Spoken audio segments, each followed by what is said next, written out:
Amada igreja, esse é um momento de ato de edificação. Para isso eu peço, por gentileza, que os irmãos se coloquem de pé e abram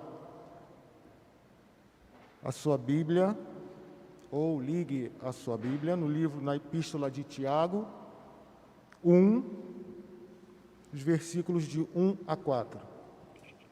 Epístola de Tiago, capítulo 1, dos versículos de 1 a 4. Vamos fazer esta leitura de forma alternada.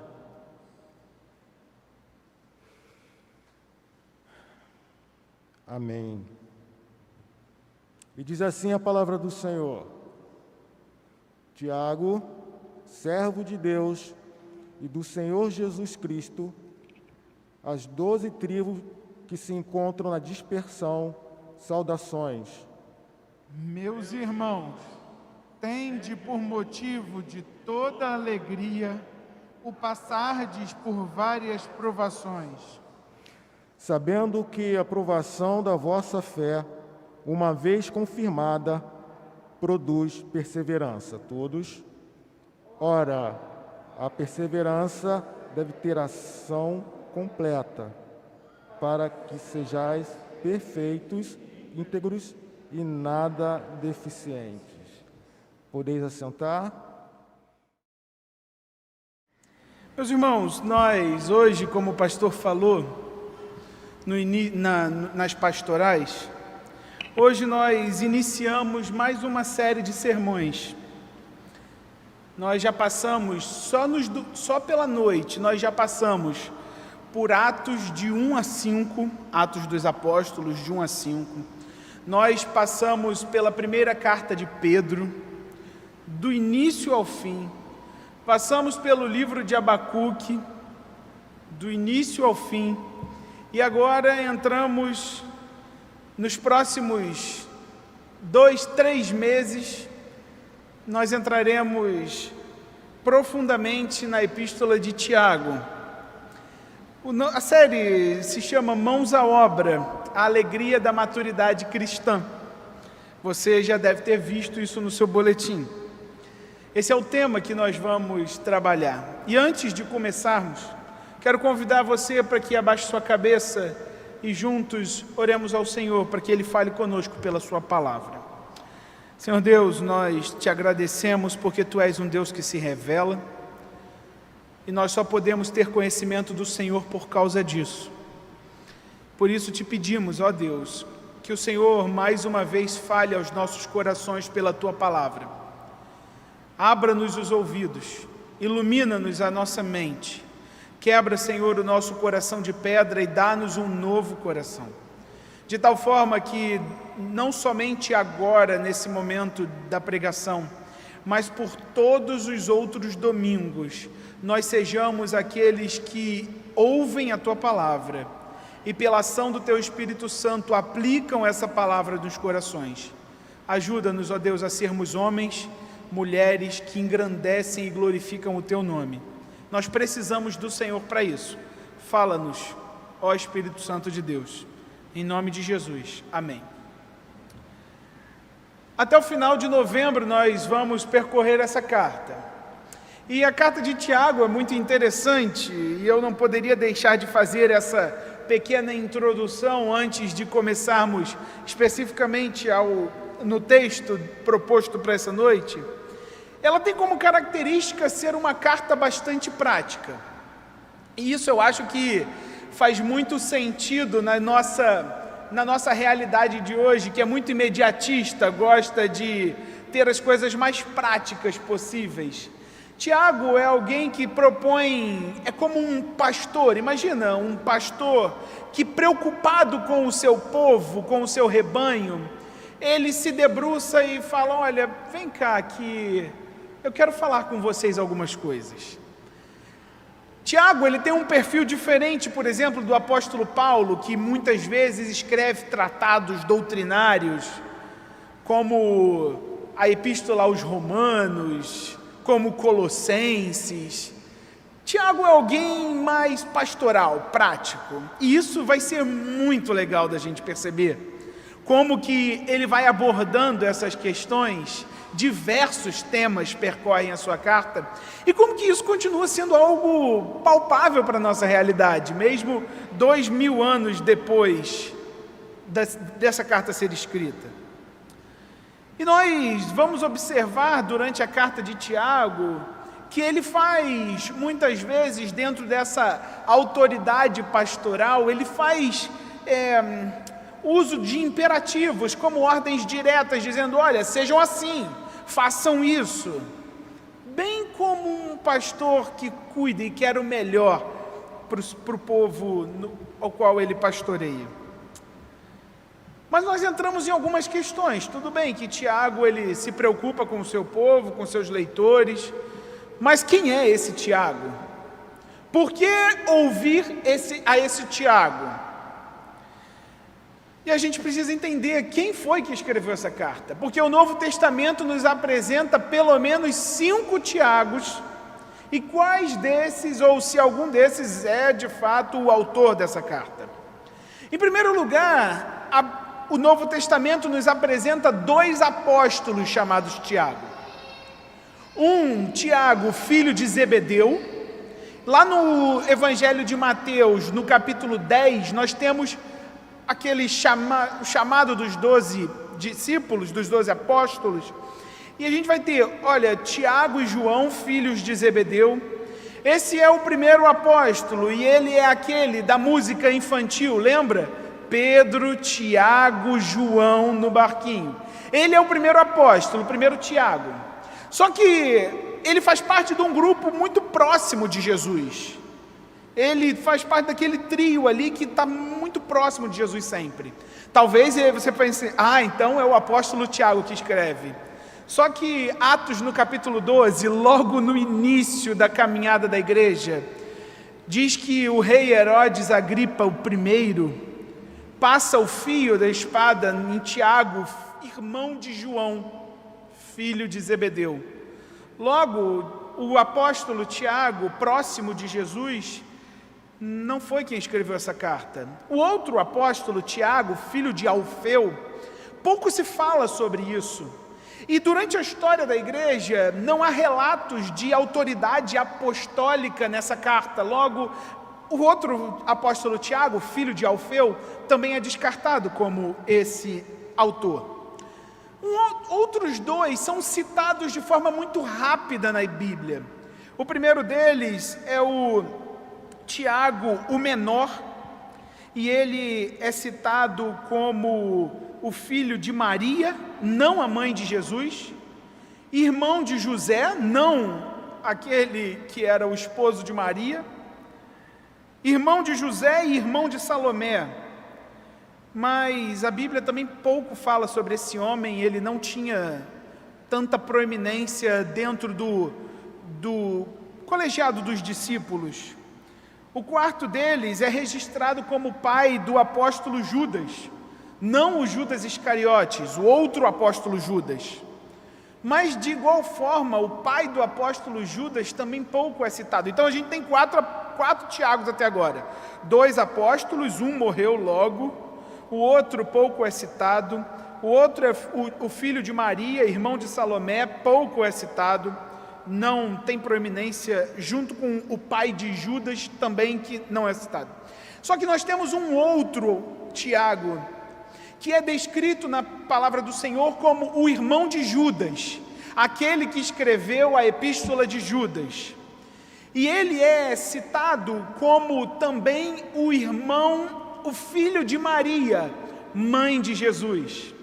Existe um Tiago na Bíblia que é o meio-irmão de Jesus, meio-irmão, né, por questões, falando sobre acerca da filiação divina do Senhor Jesus, que cresce com Jesus, que não crê no Senhor Jesus, até que Jesus se mostre para ele pós-ressurreição.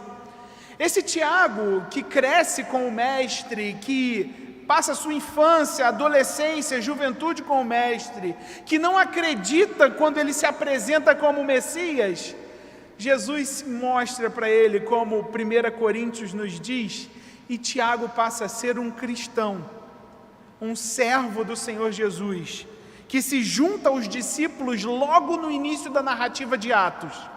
E após o discurso, após a soltura de Pedro ali no capítulo 12 de Atos, Tiago, o irmão de Jesus, ele se torna o grande líder da igreja de Jerusalém.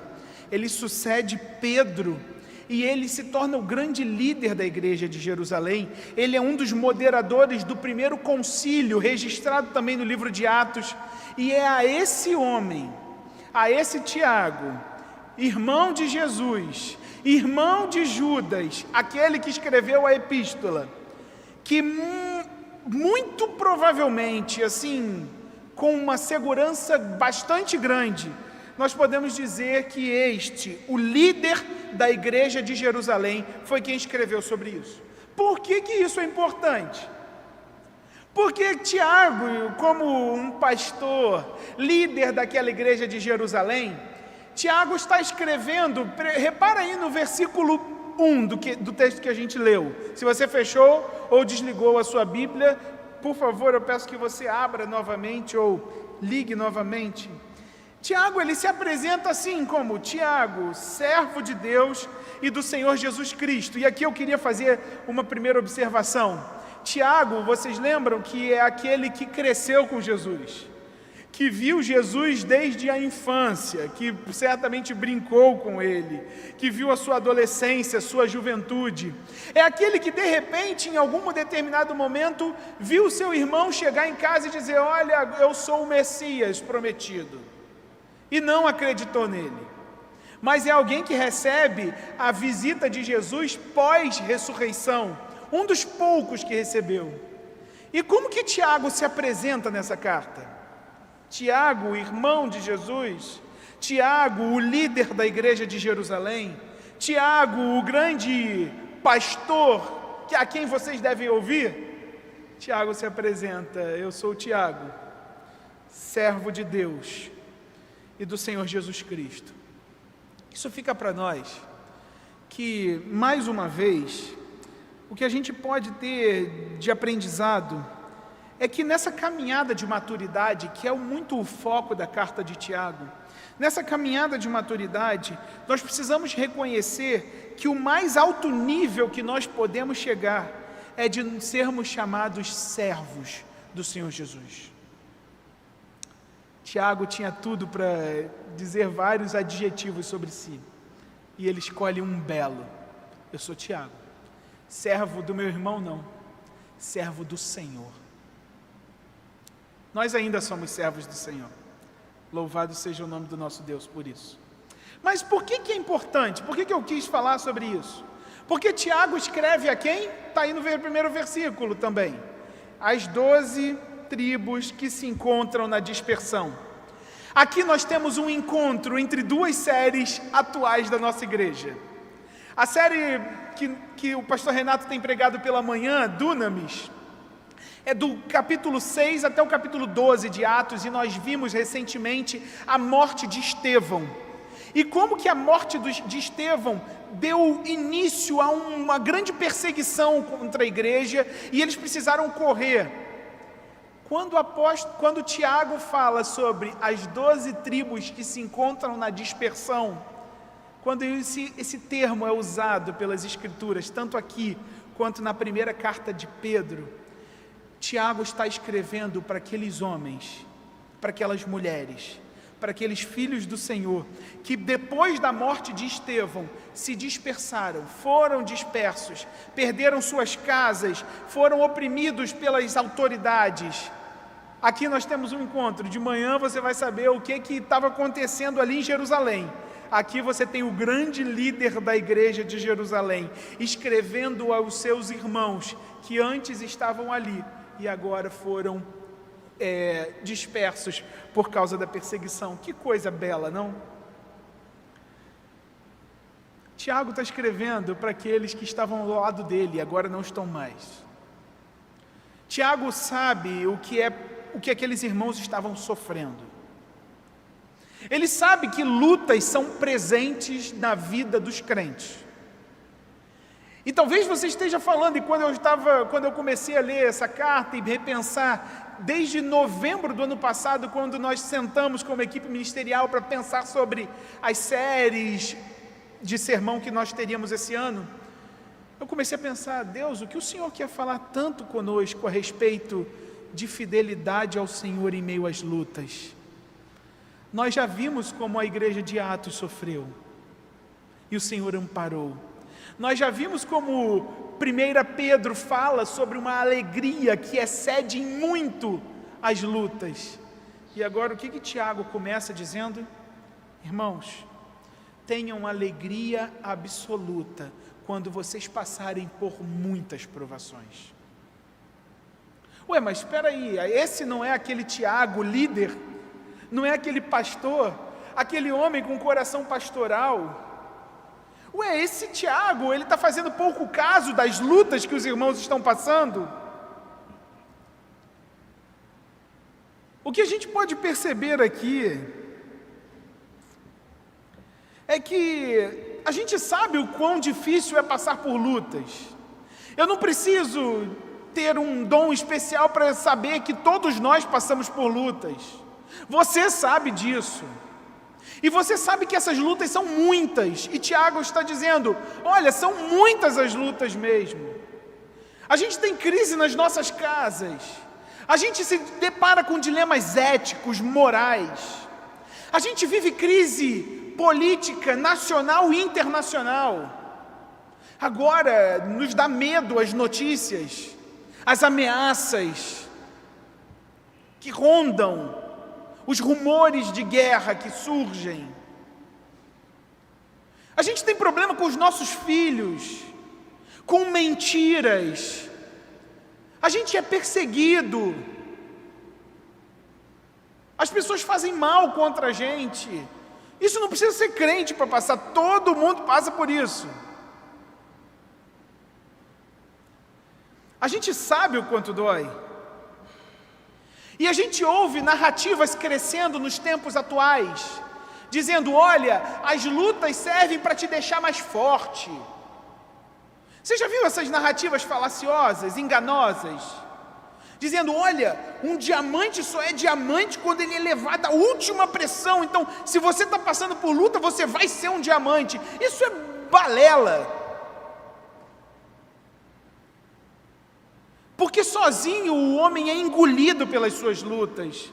Mas o que Tiago está dizendo é que em meio às lutas, os cristãos podem olhar para as suas vidas e reconhecer que há um Deus que age entre nós, em meio, através das provações que nós passamos.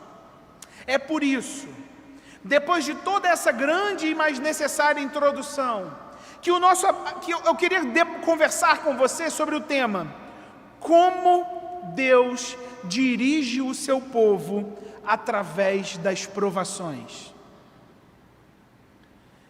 E se você passa por essas provações, essa mensagem é para você, então, muita atenção, fazendo um merchan para você ficar atento em mim. Como Deus dirige o seu povo em meio às provações? O versículo 2 nos mostra que, ao contrário do que o mundo, do que o senso comum, e muitas vezes até mesmo as nossas mentes são voltadas a pensar, o tempo de provação, as lutas, as crises que nós vivemos, elas não têm como objetivo máximo derrubar a nossa vida. Nós que estamos diante de um Deus que cuida do seu povo em meio às provações.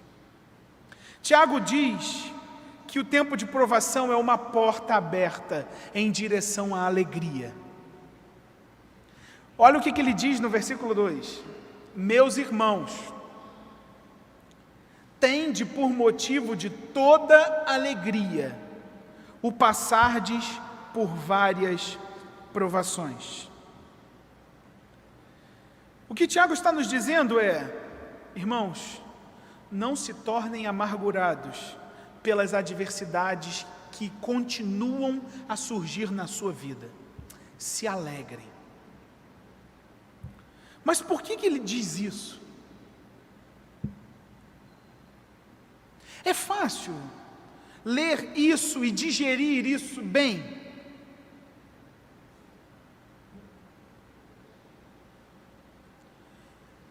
É fácil olhar para as nossas vidas nos momentos de luta, de provações, aqueles períodos nebulosos, e dizer: ai, que alegria.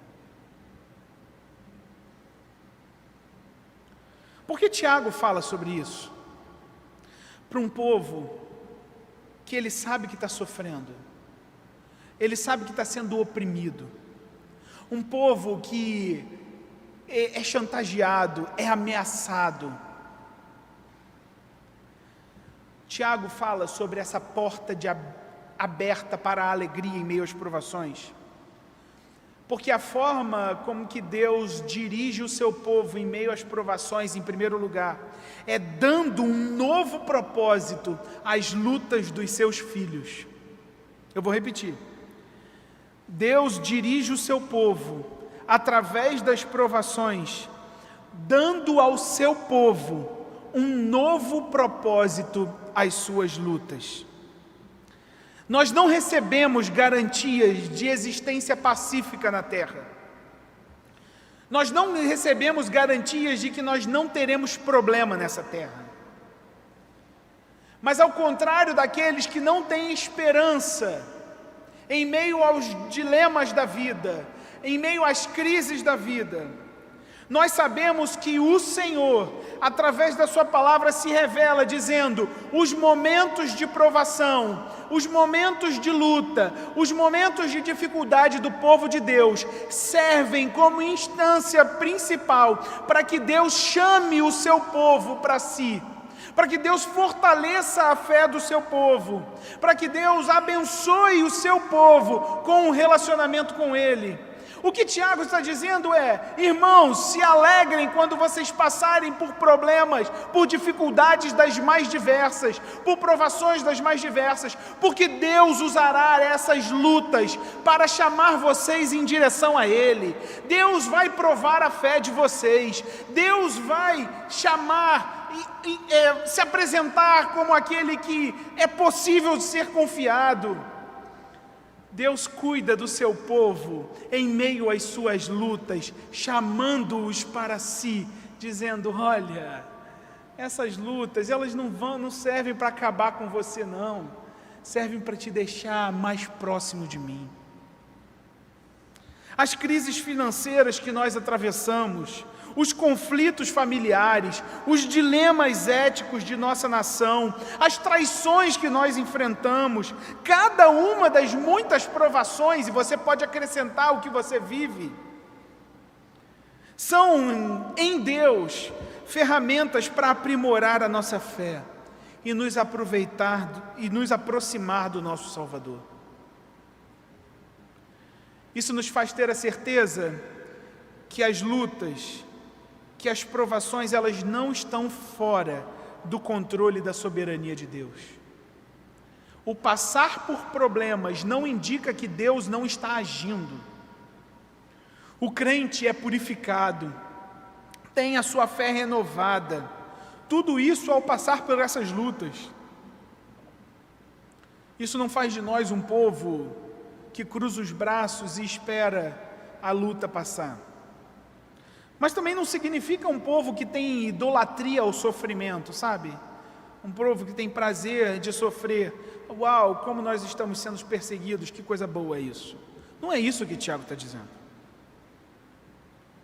O que impacta a nossa vida em meio à dor e gera essa alegria absoluta, como Tiago diz, é saber que o nosso Deus, que nos ampara, que nos sustenta, que enxuga as nossas lágrimas e nos tira da tempestade, é um Deus que usa até mesmo situações adversas para nos trazer para perto dEle.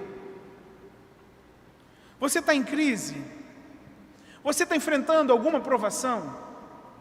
O Senhor pode dar um novo propósito a elas.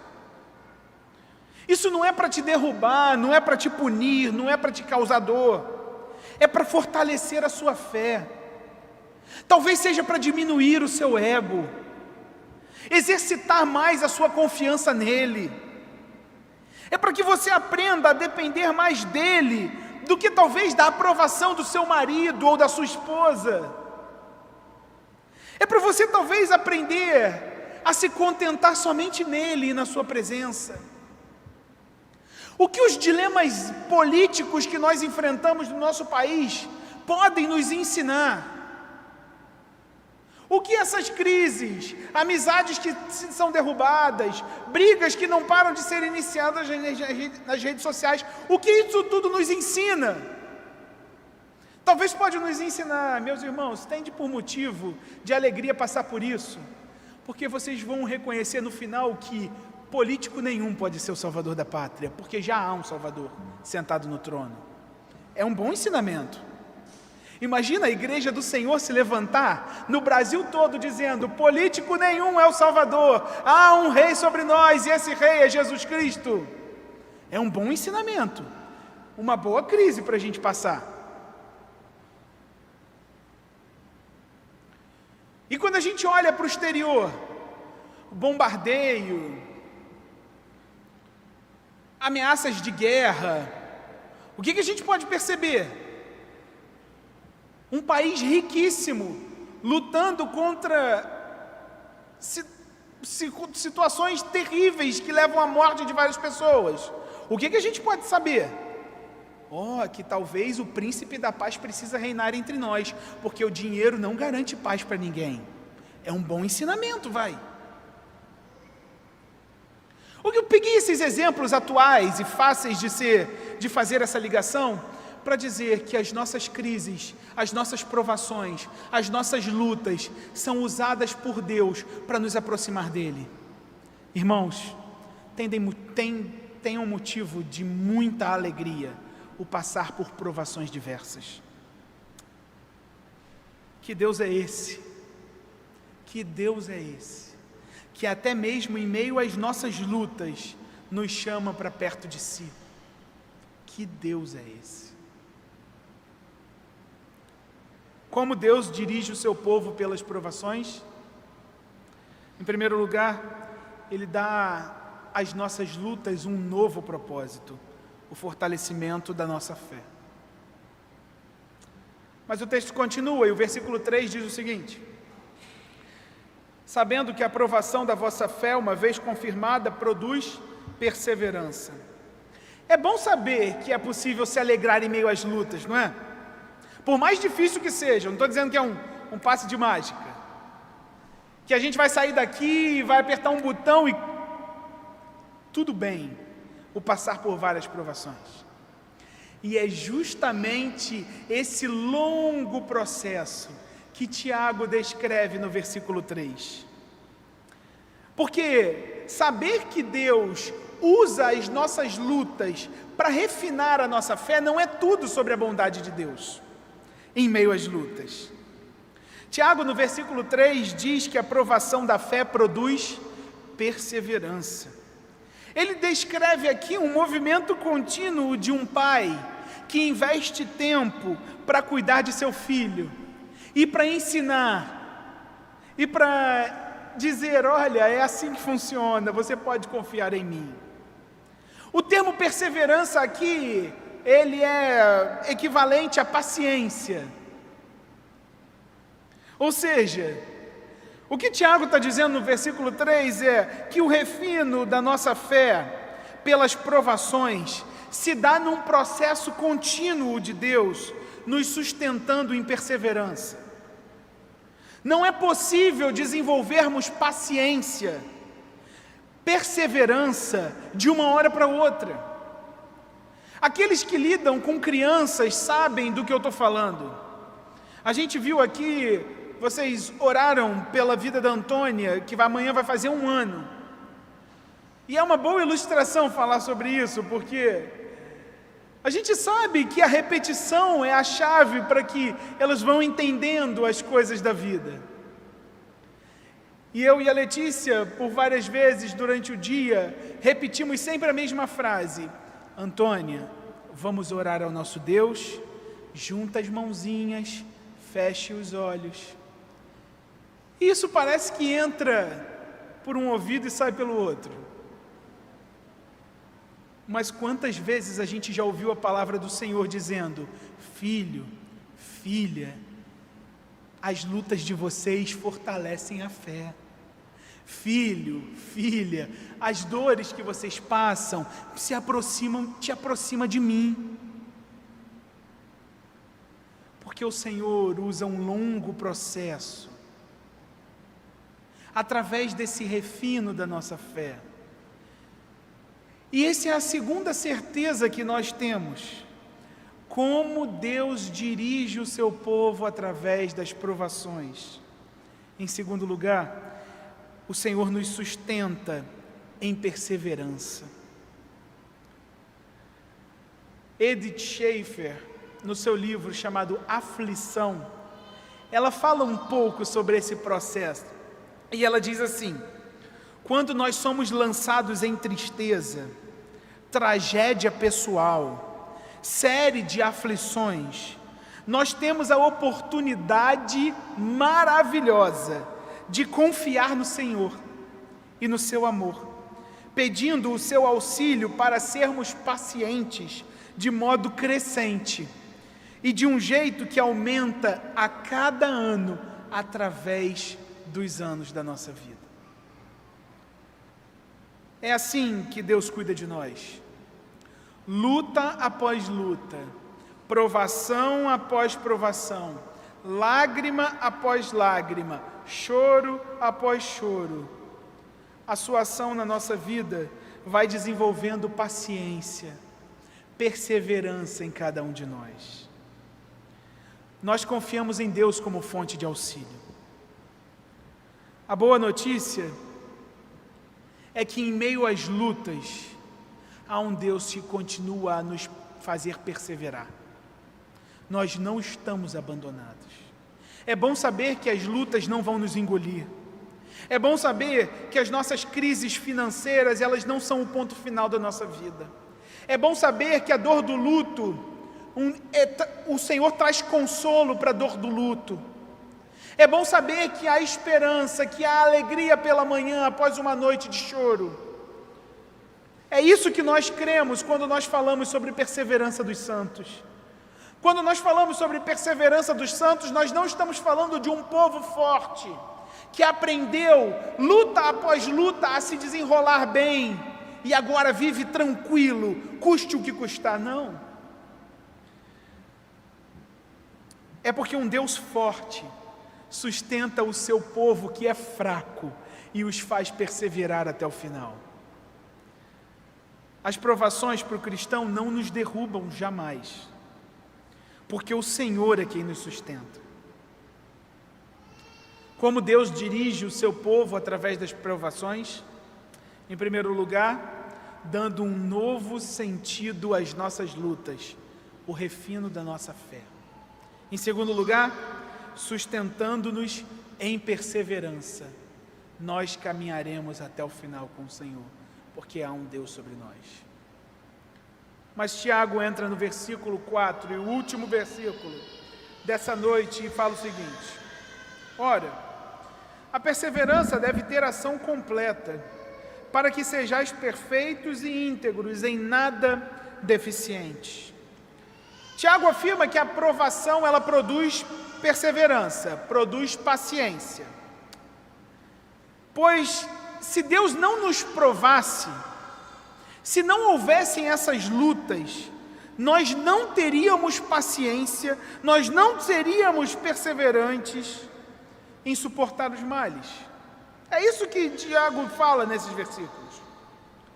E muitas vezes nós pensamos que se acabarem as lutas das nossas vidas, o problema está resolvido. Como se a nossa vida agora, naquela calmaria, fosse resolvida. Só que o que Tiago está dizendo é o contrário. É justamente sobre as muitas dificuldades que vão acontecer que nós chegaremos ao alvo de uma obra vital. Nós chegaremos de forma perfeita.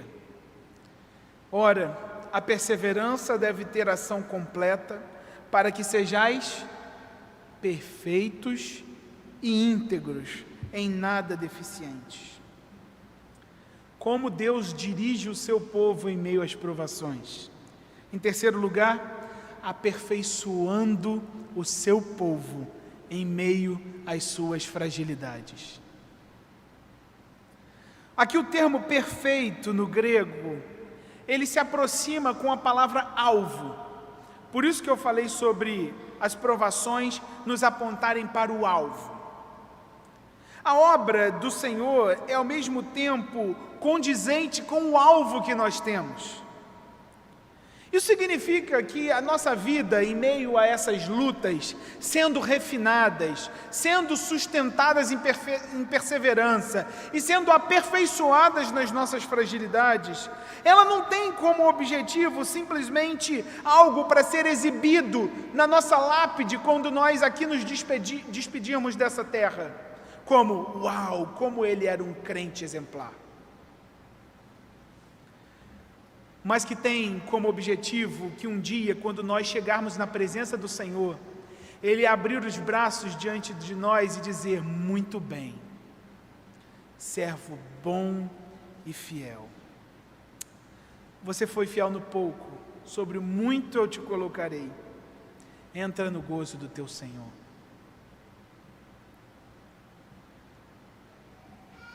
Nós não devemos ser aqueles que valorizam as deficiências, nem que criam algo fantasioso como se fôssemos perfeitos. Mas nós recebemos de Deus, através das provações, tudo o que é necessário para nos tornarmos perfeitos. Mas você é perfeito? Lembra o tema da nossa série? Mãos à obra, a alegria da maturidade cristã.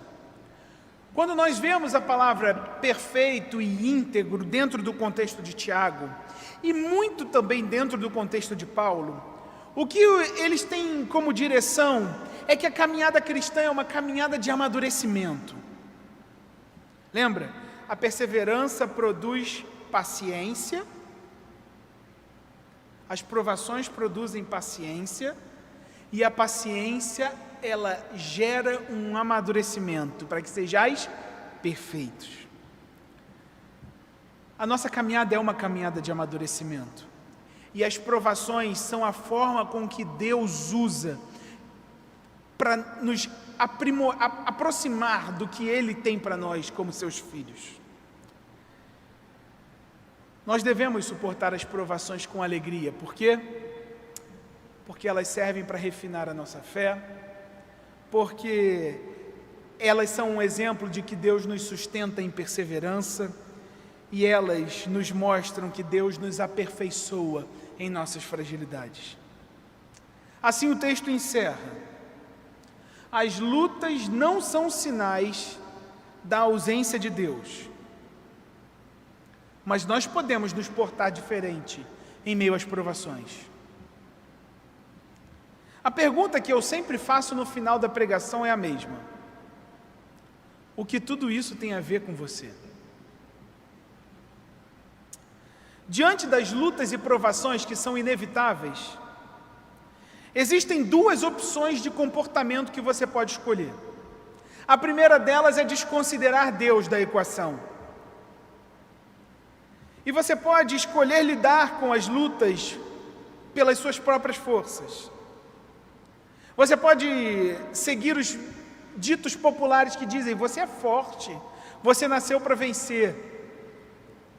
E certamente você vai ver que a sua força vai te deixar na mão.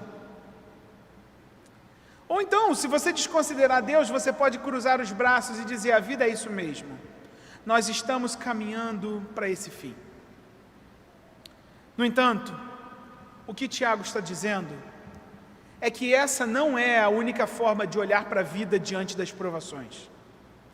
Mas o que Tiago está dizendo é que Deus é o único caminho pelo qual nós podemos enfrentar as lutas amparados, fortalecidos e aperfeiçoados. Isso não é um pensamento sem base, como se fosse um ensino motivacional do pastor Tiago para aqueles que estavam passando por dificuldade. Isso não é algo utópico, como se Deus estivesse vendo a luta dos seus filhos de fora, e como se Ele fosse um técnico dizendo: ei, corre por aqui, vem por aqui. Como se Deus não entendesse nada de luta. Na verdade, as nossas lutas que passamos, por mais que sejam muito grandes aos nossos olhos, são apenas lutas secundárias dentro de uma grande batalha que já foi vencida por Jesus Cristo, nosso Senhor. Diz a Bíblia que Deus não é um Deus que está alheio às lutas do seu povo, porque um dia o próprio Deus se fez homem. O próprio Deus veio ao mundo, viveu como homem, de forma perfeita, enfrentou lutas que eu e você jamais conseguiríamos enfrentar, dizendo não ao pecado, morrendo numa cruz e ressuscitando no poder de Deus, dizendo: agora todos aqueles que são meus não enfrentarão a morte eterna. Por que nós podemos confiar que Deus é o caminho em meio às nossas lutas? Porque Deus venceu a morte. A batalha principal já está vencida. Essa é a nossa segurança de dizer: o que nós enfrentamos? O que nós enfrentamos hoje é muito pouco frente daquilo que o nosso general já venceu no nosso lugar. Quando Jesus retornar, aquele Deus que venceu, quando Ele retornar ao mundo, todos os homens e mulheres se dobrarão diante dEle. Independente de quanto já confessaram o seu nome em meio às lutas, e todo o mundo dirá que Ele é o único Senhor. Não desconsidera Deus das suas lutas. Não viva como se você pudesse atravessá-las sozinho ou sozinha. Deus tem poder para dar às nossas provações um novo propósito, porque Ele venceu a morte. Ele é o Todo-Poderoso. Deus tem poder para nos fazer perseverar até o fim, porque a morte já está vencida. E hoje, o Senhor Jesus tem toda a autoridade no universo. O Senhor pode nos refinar em meio às lutas, porque diz a palavra que todos aqueles que morrem com Cristo também ressuscitam com Cristo e são um com o seu Senhor. O nosso alvo é agradar ao nosso Deus e ser parecido com Ele. Por isso, de forma prática, eu queria só propor 3 últimas aplicações, porque amanhã certamente você vai passar por lutas, ou depois de amanhã. O que você pode fazer em meio a esse tempo, já que Deus é digno da nossa confiança em meio às lutas? Em primeiro lugar, não desperdice as suas provações com reações infrutíferas. O que eu quero dizer com isso? Não perca a oportunidade de se alegrar em Deus, que usa as nossas lutas para aperfeiçoar a nossa fé. Eu deixo uma pergunta para você pensar nesse tempo. O que Deus quer aprimorar da sua fé com essa provação que você vive hoje? O que Deus quer aprimorar na sua fé com essa provação que você passa hoje? Não desperdice as suas lutas sem pensar nisso. Em segundo lugar, não dependa das suas próprias forças e nem questione a soberania do Senhor quando passar por lutas. O Senhor, e não você, é o responsável pelo nosso sustento. É Ele, e não nós, que nos fará perseverar até o fim. Mas por fim, abandone o orgulho mentiroso dizendo que você já está pronto. Nenhum de nós aqui pode dizer: eu já cheguei num nível tal que não preciso mais de amadurecimento na fé. As provações servem para isso. Como Deus dirige o seu povo em meio às provações? Ele dá às nossas lutas um novo significado. Ele nos faz perseverar em paciência. E Ele nos aperfeiçoa em meio às nossas fragilidades.